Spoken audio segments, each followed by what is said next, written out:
ಇನ್ಮೇಲೆ ನಾನು ಅರ್ಜಿ ಹಾಕೊಂಡಿದ್ದೀನಿ, ಮನೆ ಊಟ ಸಿಕ್ಕಿಬಿಡುತ್ತೆ ಅಂತ ಒಂದು ಸಣ್ಣ ಆಸೆ ಇಟ್ಕೊಂಡು ದರ್ಶನ್ ಕಾಯ್ತಾ ಇದ್ದಿರಬಹುದು ಪರಪ್ಪನ ಅಗ್ರಹಾರ ಕಂಬಿಗಳ ಹಿಂದೆ.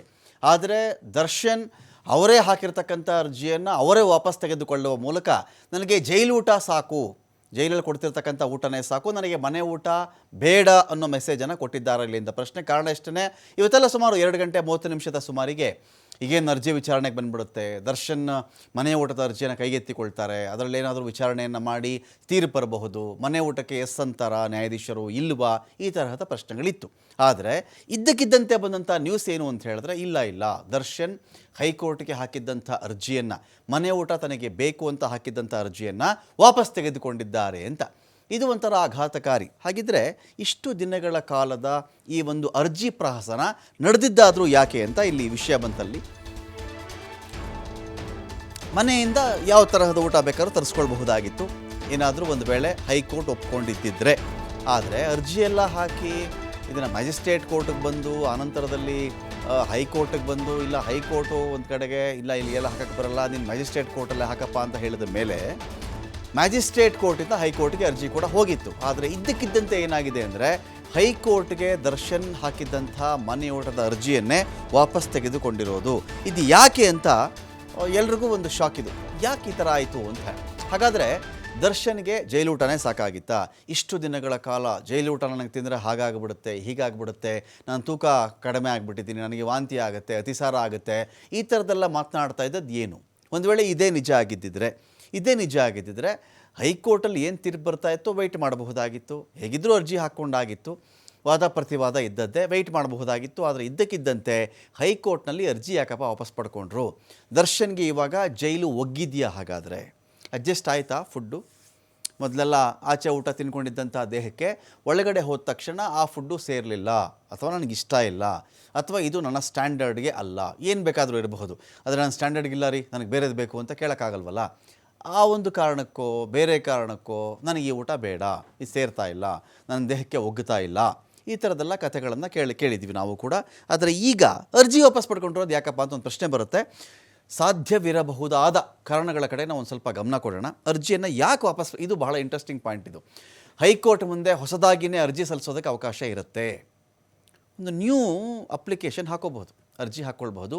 ಮ್ಯಾಜಿಸ್ಟ್ರೇಟ್ ಕೋರ್ಟ್ ಇತ್ತಲ್ಲ, ಮ್ಯಾಜಿಸ್ಟ್ರೇಟ್ ಕೋರ್ಟ್ ಅರ್ಜಿಯನ್ನು ವಜಾಗೊಳಿಸ್ಬಿಡುತ್ತೆ, ಊಟದ ಅರ್ಜಿಯನ್ನು, ಮನೆ ಊಟದ ಅರ್ಜಿಯನ್ನು ವಜಾಗೊಳಿಸುತ್ತೆ. ಹಾಗಾಗಿ ಸೆಷನ್ಸ್ ಕೋರ್ಟ್ ಮುಂದೆ ಮತ್ತೆ ಹೊಸದಾಗಿ ಅರ್ಜಿ ಸಲ್ಲಿಸೋದಕ್ಕೆ ಒಂದು ಅವಕಾಶ ಇಲ್ಲಿರುತ್ತೆ.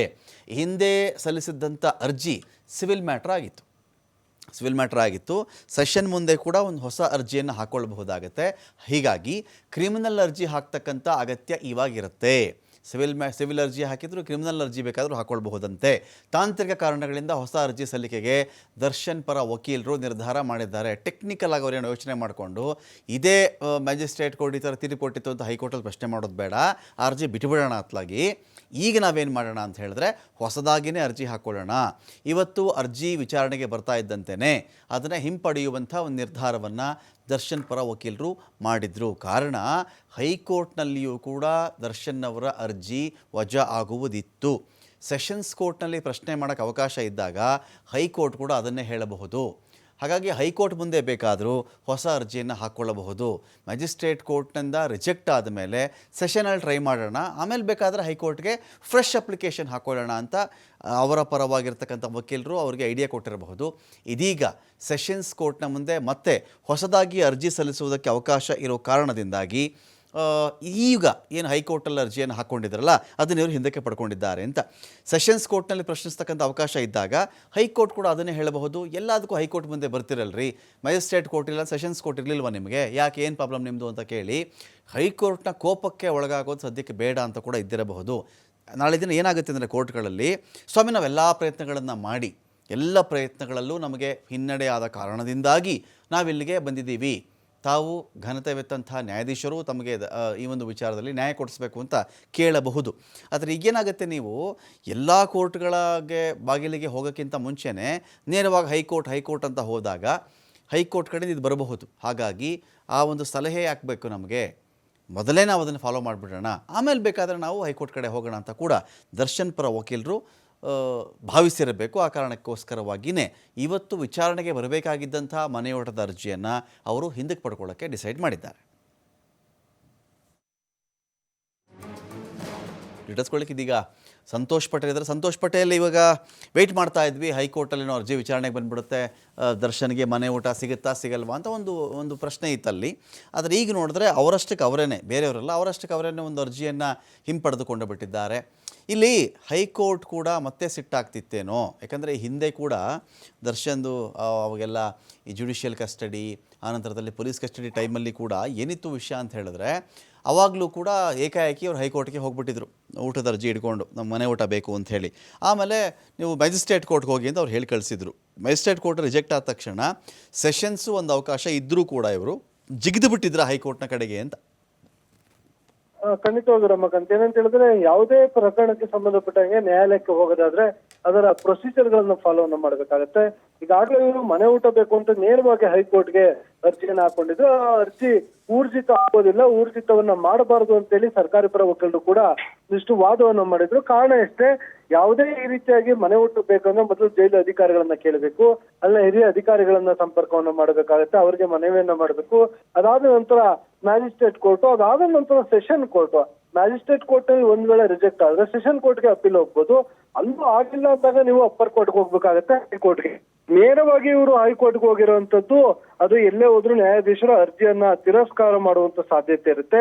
ಯಾಕಂದ್ರೆ ಕಾನೂನು ಬಾಹಿರವಾಗಿ ಈ ರೀತಿಯಾಗಿ ಅರ್ಜಿಯನ್ನ ಅಡ್ಮಿಟ್ ಮಾಡ್ಕೊಂಡು ಅವ್ರು ಯಾವುದೇ ರೀತಿಯ ತೀರ್ಪನ್ನು ಕೊಡ್ಲಿಕ್ಕೆ ಬರೋದಿಲ್ಲ. ನೀವು ಕೆಳಗಡೆ ಕೇಳದೇನೆ ನೇರವಾಗಿ ಹೇಗೆ ಹೈಕೋರ್ಟ್ಗೆ ಬರ್ತೀವಿ ಅಂತ. ಉದಾಹರಣೆಗೆ ನಾವೇನಾದ್ರೂ ಒಂದು ಗಲಾಟೆನೋ ಒಂದು ಕೊಲೆನೋ ಏನೋ ಒಂದು ಕ್ರಿಮಿನಲ್ ಚಟುವಟಿಕೆ ಆದಾಗ ಅವರ ವಾಸ ಮಾಡುವಂತಹ ಪೊಲೀಸ್ ಠಾಣಾ ವ್ಯಾಪ್ತಿಗಳಲ್ಲಿ ಹೋಗಿ ದೂರು ಕೊಡಬೇಕು. ಅದನ್ನ ಬಿಟ್ಟು ನೇರವಾಗಿ ಕಮಿಷನರ್ಗೆ ದೂರು ಕೊಟ್ರೆ ಅವರು ಪುನಃ ಅಲ್ಲಿಗೆ ಕಳಿಸ್ತಾರೆ. ಅದೇ ರೀತಿಯಾಗಿ ಇಲ್ಲೂ ಕೂಡ ಆಗಿರುವಂತದ್ದು ಮೊದಲು ಕೆಳ ಹಂತದ ನ್ಯಾಯಾಲಯದಲ್ಲಿ ಹೋಗಿ ಬರಬೇಕು ಅಂತ. ಸೊ ಸಾಮಾನ್ಯವಾಗಿ ಕೆಳ ಹಂತದ ನ್ಯಾಯಾಲಯಗಳು ಏನು ತೀರ್ಪುಗಳನ್ನು ಕೊಡ್ತವೆ, ಸೊ ಅದನ್ನ ಮೇಲಿನ ನ್ಯಾಯಾಧೀಶರುಗಳು ಇಲ್ಲ ಮೇಲ್ಹಂತದ ಮೇಲ್ದರ್ಜೆಯ ನ್ಯಾಯ ಕೋರ್ಟ್ಗಳು ಕೂಡ ಎತ್ತಿ ಹಿಡಿಯುವಂಥದ್ದು. ಸಾಮಾನ್ಯವಾಗಿ ಅದ್ರಲ್ಲಿ ಏನಾದ್ರು ಬದಲಾವಣೆಗಳಾಗಿದ್ರೆ ಇಲ್ಲ ಏನಾದ್ರೂ ಬೇರೆ ಮ್ಯಾನಿಪುಲೇಟ್ಗಳಾಗಿದೆ ಅಂತ ಗೊತ್ತಾದಂತ ಸಂದರ್ಭದಲ್ಲಿ ಅರ್ಜಿಯನ್ನ ಅದು ಅಡ್ಮಿಟ್ ಮಾಡ್ಕೊಂಡು ಮತ್ತೆ ಅದಕ್ಕೊಂದು ತೀರ್ಪನ್ನ ಬರೆಯುವಂಥದ್ದು. ಆದ್ರೆ ಇಲ್ಲಿ ಯಾವುದೇ ರೀತಿಯಾದ ಕಾರಣಗಳಿಲ್ಲ ನೇರವಾಗಿ ಹೈಕೋರ್ಟ್ಗಳಿಗೆ ಹೋಗ್ಲಿಕ್ಕೆ.